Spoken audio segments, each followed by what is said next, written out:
Hi girl, nagkaroon nga kami ng family bonding, unexpected family bonding sa Burbank. Kaya kung makikita nyo, to the edit ang person. Siya nga pala, mamaya may mga ipaparinig ako sa inyong tunog.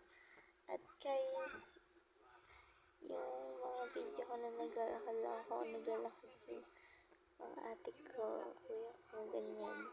Is pinas-forward ko po para hindi po sayang sa oras.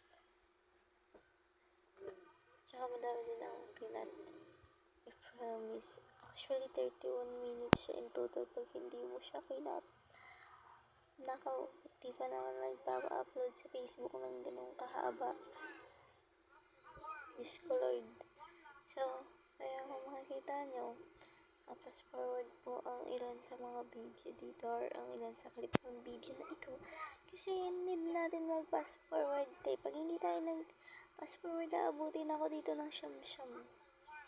Tsaka hindi madaling mag-upload ng 31 minutes na video kay Facebook. Ang haba-haba ng oras bago mo ma-upload ang video. 10 minutes pa nga lang, sobrang haba na ng oras bago mo ma-upload ang isang video. Ngayon pa kayang 19 minutes ito. So, habang nililibot ko kayo, mapansin nyo, pag naglalakad ako, mas forward siya. Sinadya ko yun, kasi hindi naman lahat na makikita ako, gusto nyo din makita. Diba? Pero, ang purpose ko, bakit ako nag-vlog is, dahil matagal-tagal na tayong walang vlog. Kung mayroon man bagong upload is about naman yun sa work ko. Ito naman is about sa Marikina Riverbank. Nasa Marikina lang po ang riverbank. Sobrang lapit lang po. Kung gusto nyong puntahan, pwede nyo po puntahan. Napakagandang lugar po ng Marikina. And ang dami pong rides na pwede nyo pong puntahan or sakyan doon. Kung gusto nyo mag-rides, wag lang kayo dun sa halos ikamamatay nyong rides. Kasi may rides dun guys na talagang promise pag sinakyan mo, matatanggal yung kaluluwa mo. At kung makikita nyo nga, pinakita ko yung background, yung back surrounding namin. Ang daming tao sa riverbank. Ewan ko kung palagi bang maraming tao kasi nung last na punta namin dito is hindi ako nakapag-vlog. Ngayon punta namin ulit is nakapag-vlog na ako kasi may ginamit ko na yung hingi kong camera holder. Yan siya Hindi ko alam kung ano ba talagang tawag dito sa ginagamit ko pang video pero camera holder na lang. Sa dinami-dami ng tao dito sa riverbank, ma-enjoy mo talaga yung view kasi malapit siya sa river. Pero hindi ko na binidyohan yung river. Kaya may maririnig kayong ingay. Natural ko siyang ipaparinig kasi gusto ng mga bata na dun maglaro. And etong namang umuusok is ita-try namin. Ewan ko kung ano yan. Pero umuusok siya, yun yung nauuso sa social media. Tapos, nakikita niyo yung tangholo. Hindi ko alam kung paano yan ginagawa, pero nakita ko sa online, yung nilalagyan lang siya ng ice cube ng onte, tapos titigas na. Tapos, pwede mo nakainin. Ganun lang yun. Pero hindi ako naniniwala kasi wala namang tumitigas na na pagkain sa yelo lang. Parang lumalamig pwede pa, pero tumitigas. Wala. Ayan na siya guys, yung umuusok na pagkain na tinry namin. Talagang literal na umuusok. Parang ang nanikarilyo.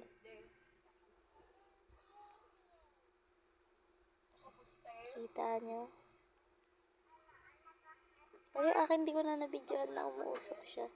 Nabidyohan ko na nandun na siya mismo sa bunganga kung inunguya ko na. So, as for the others naman, nag-shawarma kami.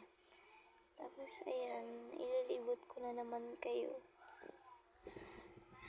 Ito na ang pinakahihintay na maingay. Kaya pala walang nasasagap na ingay to is dahil dun sa camera holder na ginagamit ko. Pero pag wala yun, ay maingay.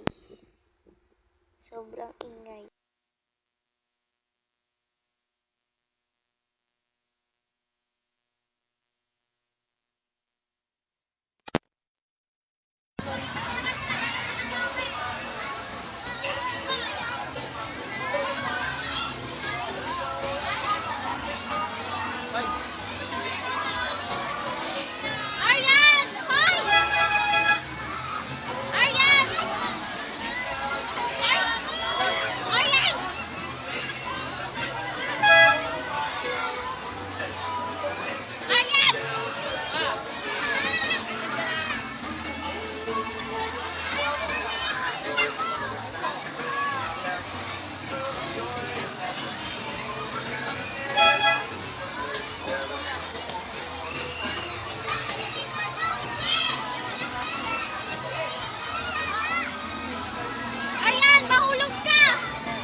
Kung makikita nyo, nagpalit ako dyan ng damit or nag-iba yung damit ko, pero hindi ako nagpalit. Inabad ko lang yung jacket ko kasi sobrang init, ang daming tao. Puwisan ako kanina, so nagubad ako ng jacket. So, ayan na yung dapat na sa horror boot kami, kaso napunta kami dun sa horror, haunted house. Biglang naging ganun.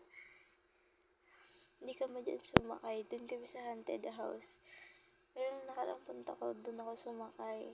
Ayan yung kapatid ko. O, diba? Nag-peace pa nga. Nahiya siya sa camera, guys. Hindi lahat ng tao kayang kasing kapal ng pes ko. As per my nephew, nahihiya din sila sa camera. O, tingnan mo, muntikan pang madapa. At alisod pa yung babaeng to. Nahihiya din sila sa camera, pero tingnan mo, two-piece. Two-piece, ano nga yun? Waki pala yun. Gag. Naging two-piece, sorry. Kasi pupunta kami nga dun sa horror booth. Ito namang duyan na to, guys. Nasakyan ko na yan. Hilong-hilo ako, promise. Ayun yung horror booth. Ay, horror booth. Haunted house. Hindi yung horror booth. Tapos, umulan na nga. Naabutan pa ng ulan. Ayun naman isang kapatid. Nahihiya din po siya. Sabi niya, wag ko daw siya isama sa clip. Kasi nahihiya ang ate mo. Nahihiya siya. Nahihiya silang lahat. nagtago na nga. So, sinabi niya talaga wag daw siya isasama sa video. Kaso nga lang wala akong planong tanggalin siya sa video to.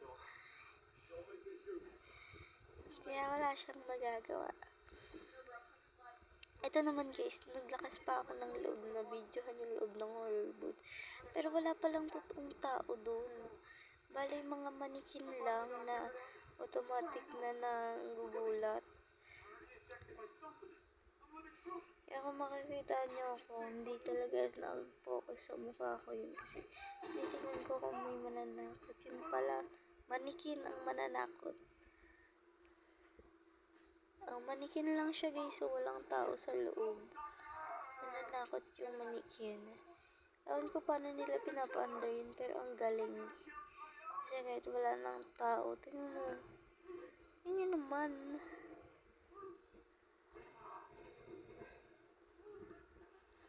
Nauna na yung kapatid ko dyan na isa, kaya hindi siya nakasama. Nandun siya sa unahan.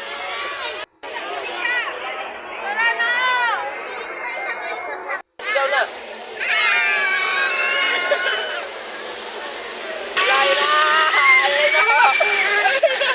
Ay, walang hiya! Ako, sigaw na Arian!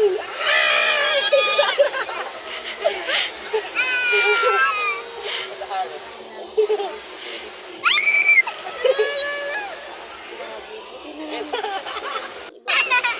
Ay, dito, na! Maglalabas yung...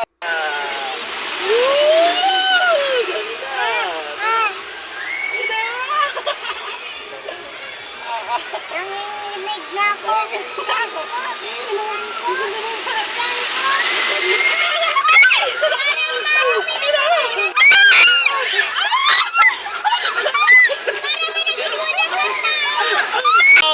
Laki o, inubusin.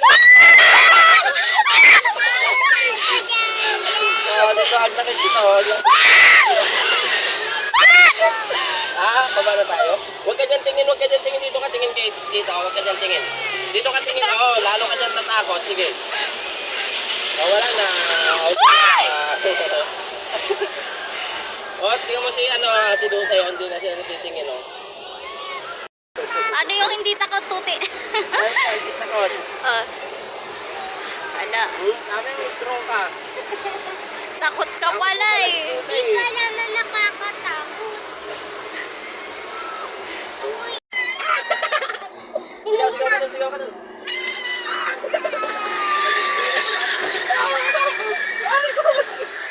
Lo. Takot ako. Sigaw, sigaw. Strong ka ba talaga? Strong ka. Gusto mo ba?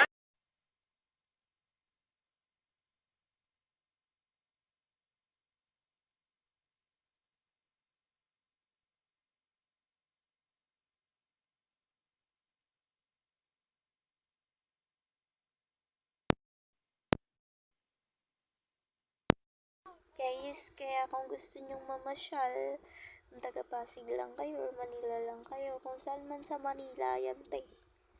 Kung gusto nyong mamasyal na mag-i-enjoy kayo kahit hindi siya EK, at least may mga rides magaganda, tsaka ang daming pwedeng laruin, kagaya nitong nilalaro ng kuya ko. And actually, hindi lang yan yung mga laro dito, marami pa.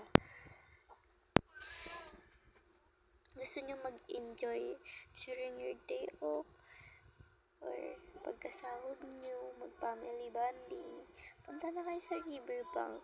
Ay, nag-aya pa. Ano to, endorsement? Ito naman guys, sinamahan ko lang naman yung mga pamangkin ko dun sa Jollibee na lumilipad na paikot-ikot. Kaya kung makikita nyo, walang katakot-takot ang babaeng itong mag-video. Kasi wala naman masyadong tao. Tsaka, makikita nyo din, hindi naririnig ang mga boses namin. Kasi ang gamit ko na namang camera. na holder is yung camera holder ko nga. Pag yun yung gamit ko, hindi yun maririnig yung boses. Pero pag walang camera holder, maririnig ang boses, syempre. Sa sobrang ingay ng paligid na to, baka mamaya mabingi kayo pag kayong nakarinig. So, yan ang last ride na sinakyan nila. Kasama ako. Okay lang rin ba? Tatlo ba yun? Ay, apat. Apat ba? Wait lang, tatlo. Yeah, tatlo.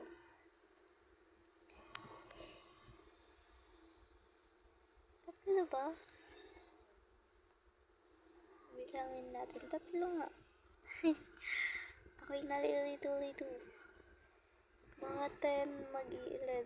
Umuwi na rin kami, guys. Pero doon talaga sa Riverbank, hanggang ngayon madami pa rin tao. Kasi may mga kararating lang, meron namang matagal na doon. Pero huwag niyo sasakyan yung anong tawag doon? Nakalimutan ko, basta yung ride na yun. Parang babaliktad yung kaluluwa mo doon. Hindi ko pa tinatry yung ride na yun. Kasi baka hindi ko siya kayanin. Makikita niyo mahaba ang recording ng ate mo. Naikat ko na lang kaya ito. Ako. Sorry na po, napahabang masyado ang recording ko. Ito naman yung guys, yung iba pang games. Bukod dun sa dalawang nauna kanina. Iba naman ito. Parang tataya ka dito sa mga letter. Tapos kung ano yung tamaan ng red, edi yun. Yun ang lalabas. Yung mga tumaya sa 4, ganyan.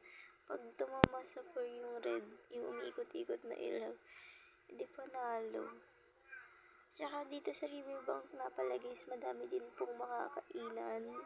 Madami pong nagtitinda ng mga pagkain, iba't ibang uri ng pagkain. May tangkulo, shawarma, tsaka tapsilog din dito. May mga burger, pizza, may mga pineapple juice, may mga gulaman. Madami po silang paninda doon. May mga barbecue din po sila. Tsaka meron din pong kainan sa loob ng Riverbank. May Jollibee, may Greenwich, may McDo. Tsaka may bilihan din po ng damit sa loob mismo ng Riverbank. Parang pinomote ko yung Riverbank sa ginagawa kong to. I'll describe lang kasi pag pumunta kayo doon, at least alam nyo na. Sa mismong loob ng Riverbank guys, may bilihan doon ng damit.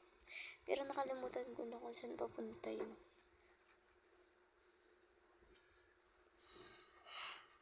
Tsaka may kainan talaga doon. Promise.